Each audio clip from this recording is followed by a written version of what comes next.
രാജ്യത്തെ പ്രമുഖ സ്വകാര്യ വിമാന കമ്പനിയായ DGCA അവർ വലിയൊരു അക്കിടിയിൽപ്പെട്ട് കിടക്കുകയാണ്. കാരണം കഴിഞ്ഞ 2-3 ദിവസങ്ങളിലായി അവരുടെ സർവീസുകളെല്ലാം താളം തെറ്റിയ അവസ്ഥ. ഒരു ദിവസം ഏതാണ്ട് ആഭ്യന്തരമായും അന്തർദേശീയവുമായിട്ടും 2300ഓളം വിമാന സർവീസുകൾ നടത്തുന്ന ഈ സ്ഥാപനത്തിന് കഴിഞ്ഞ ദിവസം മാത്രം ഏതാണ്ട് 1230ലധികം സർവീസുകൾ റദ്ദാക്കേണ്ടി വന്നു.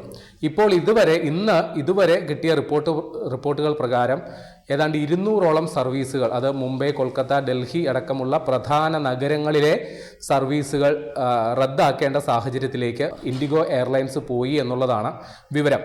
അപ്പോൾ ഇൻഡിഗോ എയർലൈൻസ് നമുക്കറിയാം വളരെ ചുരുങ്ങിയ കാലം കൊണ്ട് രാജ്യത്തെ തന്നെ ഏറ്റവും വലിയ ജനപ്രീതി ആർജിച്ച വിമാന സർവീസ് കമ്പനിയാണ് ഇൻഡിഗോ.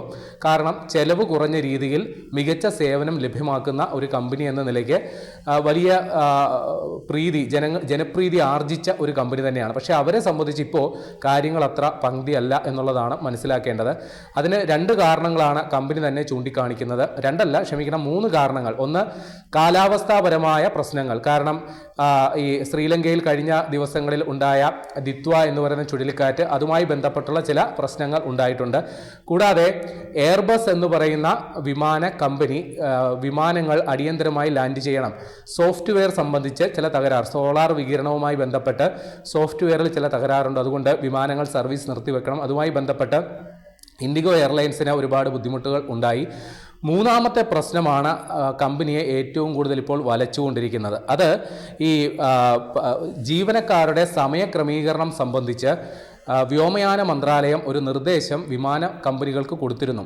അത് പാലിക്കാനായിട്ട്, അത് പുതിയൊരു നിയമമാണ്, അത് പാലിക്കാനായിട്ട് ഇൻഡിഗോ എയർലൈൻസിന് കഴിയുന്നില്ല എന്നുള്ളതാണ്. അപ്പോൾ ആ പുതിയ നിയമത്തിൻ്റെ പേര് തന്നെ ഫ്ലൈറ്റ് ഡ്യൂട്ടി ടൈം ലിമിറ്റേഷൻ എന്നുള്ളതാണ് പ്രശ്നം.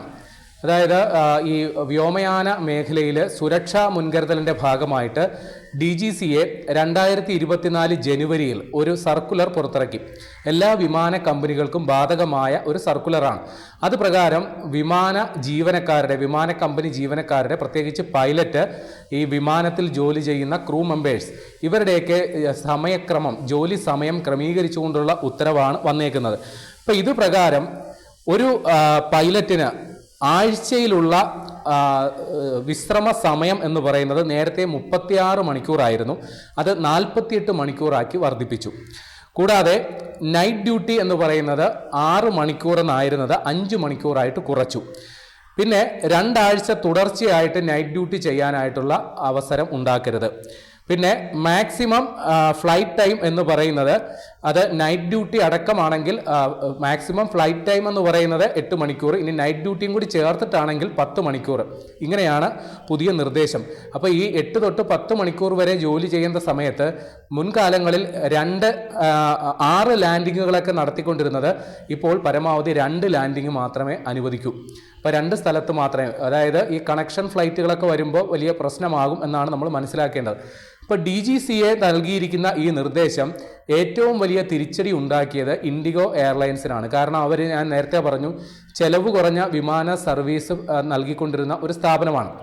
അപ്പോൾ ഈ ജീവനക്കാരുടെ സമയക്രമീകരണത്തിലൊക്കെ വലിയ ഇടപെടലൊക്കെ നടത്തിയാണ്, അതായത് പരമാവധി ജീവനക്കാരെ കൊണ്ട് പരമാവധി ജോലി ചെയ്യിപ്പിച്ചാണ് അവർ ഈ ചെലവ് ചുരുക്കൽ പരിപാടികളൊക്കെ നടത്തിക്കൊണ്ടിരുന്നത്. അപ്പോൾ ഇവർക്ക് ഈ 2 വർഷത്തോളം സമയം കിട്ടിയിട്ടും ഈ പറയുന്ന പരിപാടി അത് പ്രാവർത്തികമാക്കാനായിട്ട് പറ്റിയിട്ടില്ല. അതാണ് പ്രധാന കാരണം. അതായത് ഈ പുതിയ നിയമം അനുസരിച്ച് വേണം ഈ ക്രൂ റോസ്റ്ററിംഗ് റൂൾ, അതായത് ജീവനക്കാരുടെ ഡ്യൂട്ടി ടൈം ഷെഡ്യൂൾ ചെയ്യൽ അനുവദിക്കാവൂ. അപ്പോൾ ഇത് ഈ കഴിഞ്ഞ നവംബർ മുതലാണ് ഇത് കർശനമാക്കാൻ തുടങ്ങിയത്.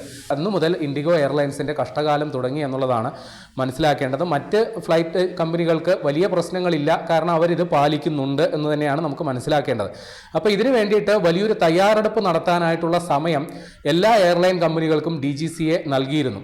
പക്ഷേ ഇൻഡിഗോ എയർലൈൻസ് അത് പാലിച്ചിട്ടില്ല. ഇപ്പോൾ DGCA വിഷയത്തിൽ അടിയന്തരമായി ഇടപെട്ടിട്ട് ഇന്ന് ഇൻഡിഗോ എയർലൈൻസിൻ്റെ അധികൃതരെ അടിയന്തര മീറ്റിങ്ങിന് വിളിച്ചിരിക്കുകയാണ് DGCA. ഒരു പക്ഷേ ഇത് പരിഹരിക്കാം, ഈ പ്രശ്നം പരിഹരിക്കാനായിട്ടുള്ള നിർദ്ദേശങ്ങൾ ഉണ്ടായേക്കാം. അപ്പോൾ ഇവിടെ ഇൻഡിഗോ എയർലൈൻസ് ഈ പ്രശ്നം പരിഹരിക്കുന്നതിന് വേണ്ടിയിട്ട് താൽക്കാലികമായി പൈലറ്റുമാരെ ഹയർ ചെയ്യുന്ന പരിപാടി, അതും പിന്നെ മറ്റ് വിമാന കമ്പനികളിലെ പൈലറ്റുമാരെ വർക്ക് അറേഞ്ച്മെൻറ്റിൻ്റെ ഭാഗമായിട്ട് എത്തിച്ചുമൊക്കെയാണ് തൽക്കാലം ഈ പ്രശ്നം പരിഹരിക്കാനായിട്ട് നോക്കുന്നത്. എന്നിട്ടും ആവശ്യത്തിന് പര്യാപ്തമാകുന്നില്ല എന്നുള്ളതാണ് മനസ്സിലാക്കുന്നത്. അപ്പോൾ ഇവിടെ ഇൻഡിഗോ ജീവനക്കാർ ഈ പ്രശ്നം നേരത്തെ തന്നെ ഇങ്ങനെ ഉന്നയിച്ചതാണ്. ഈ പ്രശ്നം വന്നു കഴിഞ്ഞാൽ വലിയ പ്രശ്നങ്ങൾ ഉണ്ടാകും, ഈ ജോലി സമയം സംബന്ധിച്ചുള്ള വലിയ ക്രമീകരണം വലിയ ബുദ്ധിമുട്ടുണ്ടാകുമെന്ന് പറഞ്ഞെങ്കിലും മാനേജ്മെൻറ്റ് ഇതിൽ ഒരു ഉദാസീനത കാണിച്ചു. ഈ പ്രശ്നം പരിഹരിക്കാൻ കൃത്യമായി മനസ്സിലാക്കുന്നതിൽ അവർ പരാജയപ്പെട്ടു എന്നുള്ളതാണ്. കഴിഞ്ഞ നവംബറിൽ ഏതാണ്ട് 1032 ഫ്ലൈറ്റുകൾ ഇൻഡിഗോയ്ക്ക് റദ്ദാക്കേണ്ടി വന്നു. അത് ആ കമ്പനിയുടെ റെപ്യൂട്ടേഷനെ തന്നെ വല്ലാണ്ട് ബാധിച്ചിട്ടുണ്ട്. കാര്യം സമയ കൃത്യത സംബന്ധിച്ച് 80% റേറ്റിംഗ് ഉണ്ടായിരുന്ന ഇൻഡിഗോയുടെ ഇപ്പോഴത്തെ അവസ്ഥ അത് 32% ആയിട്ട് കുറഞ്ഞു. അത് രാജ്യത്തെ എല്ലാ വിമാന കമ്പനികളെയും വെച്ച് താരതമ്യം ചെയ്യുമ്പോൾ ഏറ്റവും കുറഞ്ഞ ഒരു മാർക്കാണ് ഇപ്പോൾ ഈ കാര്യത്തിൽ കഴിഞ്ഞ ഡിസംബർ 2 ഇൻഡിഗോയ്ക്ക് കിട്ടിയിരിക്കുന്നത് എന്നുള്ളത് കൂടി നോക്കണം.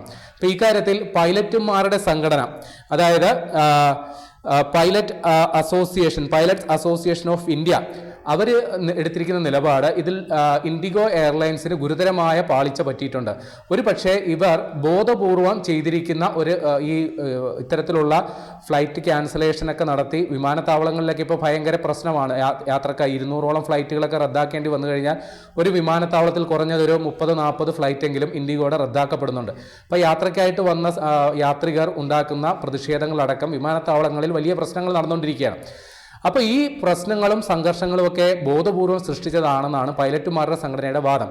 കാരണം DGCA വ്യോമയാന മന്ത്രാലയത്തെ സമ്മർദ്ദത്തിലാക്കി ഈ നിയമം പിൻവലിപ്പിക്കാൻ വേണ്ടിയുള്ള ശ്രമങ്ങളാണ് നടത്തുന്നത് എന്നുള്ളതാണ് ഇവരുടെ വാദം. പക്ഷേ ഇൻഡിഗോ എയർലൈൻസിന് ഈ രീതിയിൽ അധിക നാൾ പിടിച്ചു നിൽക്കാനാകില്ല. കാര്യം ക്രിസ്മസ് വരുന്നു, പുതുവത്സരം വരുന്നു. അപ്പോൾ യാത്രക്കാരുടെ എണ്ണത്തിൽ വലിയ വർധനവ് ഉണ്ടാകാൻ ഒരു സീസൺ സമയമാണ് വരുന്നത്. അപ്പോൾ ഈ സമയത്ത് ഇങ്ങനെ ഒരു പ്രശ്നമുണ്ടായാൽ അത് അവരുടെ ബിസിനസ്സിനെ, അവരുടെ റെപ്യൂട്ടേഷനെ വലിയ രീതിയിൽ ബാധിക്കും. അതുകൊണ്ട് തന്നെ ഈ പ്രശ്നം അടിയന്തരമായി പരിഹരിക്കേണ്ടത് ഇൻഡിഗോ എയർലൈൻസിൻ്റെ ഭാഗമാണ്. പക്ഷേ അവരിപ്പോഴും പറയുന്നത് ചില സാങ്കേതിക കാരണങ്ങളാൽ ഉണ്ടായ പ്രശ്നങ്ങളാണ്. അതിനെ അവർ കാരണങ്ങൾ നിരത്തുന്നത്, ഒന്ന് ഞാൻ നേരത്തെ പറഞ്ഞതുപോലെ കാലാവസ്ഥാ പ്രശ്നങ്ങൾ, പിന്നെ സാങ്കേതിക സംവിധാനത്തിൽ ഉണ്ടായ പാളിച്ച, മറ്റേ എയർബസിൻ്റെ സോഫ്റ്റ്വെയർ അപ്ഡേഷനുമായി ബന്ധപ്പെട്ടുള്ള കാലതാമസം, ഏറ്റവും ഒടുവിലാണ് ഈ ജീവനക്കാരുടെ സമയക്രമീകരണം സംബന്ധിച്ചുള്ള പുതിയ നിയമം തങ്ങളെ ബാധിച്ചു എന്നുള്ള കാര്യം അവർ ഒളിഞ്ഞും തെളിഞ്ഞും രഹസ്യമായിട്ടെങ്കിലും സമ്മതിക്കുന്നത്. ഏതായാലും വ്യോമയാന മന്ത്രാലയം ഈ വിഷയത്തിൽ ഇടപെട്ട സ്ഥിതിക്ക് പ്രശ്നപരിഹാരം ഉടനെ ഉണ്ടാകും എന്ന് നമുക്ക് തൽക്കാലം കരുതാം. ഈ പ്രശ്നം അധികനാൾ നീണ്ടുപോയാൽ അത് രാജ്യത്തെ ഏറ്റവും പ്രമുഖമായ, ഏറ്റവും ജനപ്രിയമായ, ചെലവ് കുറഞ്ഞ വിമാന സർവീസ് കമ്പനിയായ ഇൻഡിഗോ എയർലൈൻസിന് വലിയ നാണക്കേടും തീരാത്ത ഒരു കളങ്കവുമായി മാറും എന്നുള്ള കാര്യം നിസ്സംശയം പറയേണ്ടി വരും. ഏതായാലും ഇതിൻ്റെ പേരിൽ സുരക്ഷയ്ക്ക് പാളിച്ച ഉണ്ടാകരുത് എന്നുള്ള ഒരു വ്യവസ്ഥയുടെ അല്ലെങ്കിൽ ആ ഒരു തീരുമാനത്തിൻ്റെ പേരിലാണ് ഇത്തരത്തിലൊരു നിയമം വ്യോമയാന മന്ത്രാലയം കർക്കശമാക്കിയത്. അതുകൊണ്ട് ഈ കാര്യത്തിലൊരു വിട്ടുവീഴ്ച ചെയ്യുന്നത് ഒരു പക്ഷേ അത് ഗുണകരമാകില്ല. DGCAയുടെ നിബന്ധനകൾക്ക് ഇൻഡിഗോ എയർലൈൻസിന് വഴങ്ങേണ്ടി വരും എന്ന് തന്നെയാണ് നമുക്ക് ഈ ഘട്ടത്തിൽ പറയാനുള്ളത്.